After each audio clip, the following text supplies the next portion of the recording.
안녕하세요. 큐티토크 행복한 순례자입니다. 제주도에 비양도라는 섬이 있습니다. 인근의 협재 해수욕장에서 불과 3km 정도 떨어져 있는 자그마한 섬인데요. 그러니까 해변에서 보면 바로 코앞에 있습니다. 따라서 해수욕장에서 놀던 사람들이 보드를 타고 그곳에 가고 싶은 마음이 들어요. 워낙 예쁜 섬이니까요. 그런데 가면 큰일 나요. 왜냐하면 육지와 그 섬 사이에는 특별히 가까우면 가까울수록 급하게 물결이 흐르는 곳이 있거든요. 배는 괜찮지만 보드는 그런데 잘못 들어가서 전복될 위험이 큽니다. 지금으로부터 약 3000년 전에도 고대 서아시아에 그런 섬이 있었습니다. 근데 그 섬은 굉장히 큰 섬이에요. 근데 불과 거리가 800m, 육지하고 800m, 그러니까 비양도의 4분의 1도 안 되는 거리에 있었습니다. 그런데 그 섬은 그 당시 막강한 경제력을 자랑하고 있었습니다. 왜냐하면 지중해 해상무역권을 장악하고 있었거든요. 그러니까 저기 뒤에 있는 마케도니아 또한 지중해에 있는 도시를 생각해서 아수르, 바벨론, 페르시아, 팔레스타인 등지에서 나오는 금, 은, 보석 또 특산품들을 잘 가공해서 지중해 너머에 있는 마케도니아 또한 헬라, 로마 등지로 팔아넘긴 거예요. 그 나라는 일찌감치 금속 재련 기술과 공업이 발달되었다고 합니다. 왜 솔로몬 왕 아시죠? 솔로몬 왕이 성전 건축을 할 때 성전 건축 자재와 또한 기술자들을 공급받은 것은 바로 그 때문이기도 합니다. 그 나라에서. 그 나라가 어떤 나라일까요? 네, 바로 두로입니다. 두로와 시돈할 때 두로. 그런데 제가 두로를 이렇게 좀 공부하면서 특별히 에스겔서를 공부하면서 두로에 대해서 자료 조사를 했는데 좀 의문점이 생겼습니다. 뭐냐면 제가 알고 있기는 두로는 섬나라로 알고 있었거든요. 그런데 어떤 자료에 보면 해상에 있는 나라, 그러니까 육지에 있는 나라로도 돼 있는 거예요. 항구, 무역도시, 뭐 이런 식으로. 이상하다. 이게 분명히 섬에 있는 나라인데. 그래서 자료를 더 조사하다 보니까 재미난 점을 발견했습니다.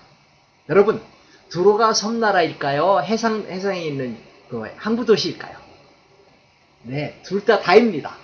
섬나라도 됐다가 항구도시도 됐다가 사연이 있습니다. 사연이.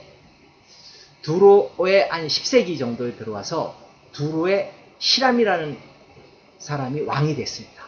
이 사람이 매우 탁월했던 것 같아요.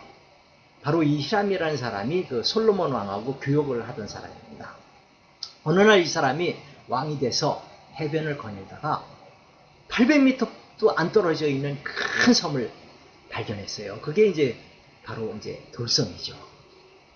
그런데 다른 왕들은 다 그냥 그 섬을 지나쳤는데 그 사람은 그 섬을 물끄러미 보다가 기발한 아이디어를 냈습니다. 뭐냐면 그래, 바로 저기다가 또 하나의 두로를 세우는 거야.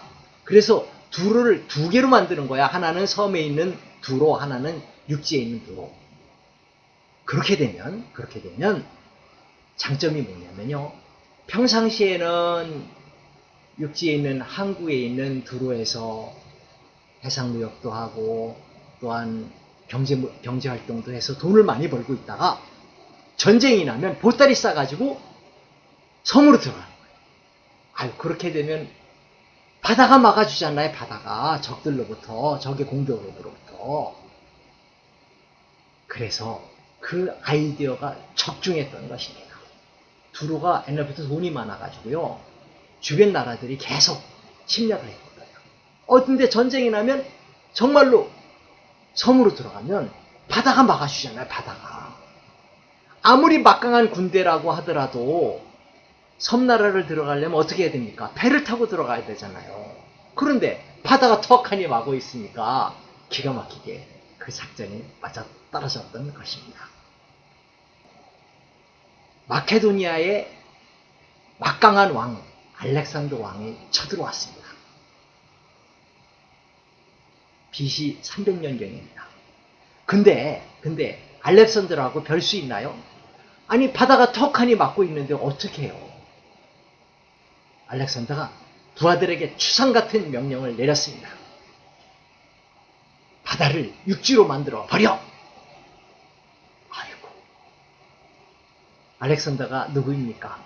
고르디우스의 풀지 못하는 매듭, 엉킨 실타래를 단칼로 잘라버린 단순하고도 용감한 사람 아니겠습니까? 그래서요, 장장 7개월 동안 바다를 메우기 작전이 개시되었던 것입니다. 그래서요, 그 800m, 그 길이가 800m, 또한 폭은 6m가 아닌 60m 인 방파제를 쌓아서 육지에서 섬으로 길을 만들었던 것입니다. 폭이 60m면 말이에요. 6m도 아니고 60m면 왜 2인승 전차 있죠. 2인승 전차를 끄는 말이 15대가 옆으로 쫙 나란히, 그래서 같이 공격할 수 있는 그런 폭의 도로입니다.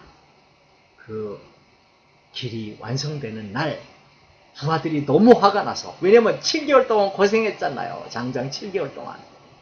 그 길이 완성되는 날 막 쳐들어가 가지고 그 두로의 지휘자들 2,000명을 단칼에 처단했고요.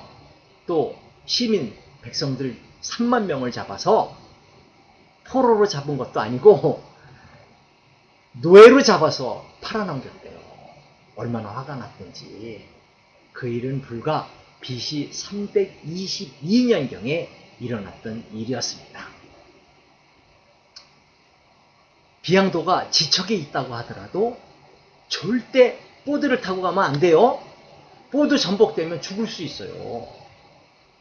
바다가 무섭거든요. 그런데 바다보다 더 무서운 사람이 있습니다. 바로 알렉산더입니다. 그는 바다를 메워가지고 길을 만들었었던 사람이니까요. 그런데 알렉산더보다 더 무서운 사람이 있습니다. 누구냐면 바로 선지자 에스겔입니다. 그 사람은요, 그것을 예언했거든요. 불과 200년 전에 그 예언을 했는데 그게 다 맞아 떨어졌던 것입니다. 오늘은 여기까지. 더 자세한 것을 알고 싶은 분들은 제 블로그로 들어오세요. 네이버에 조약돌 묵상 치면 나옵니다.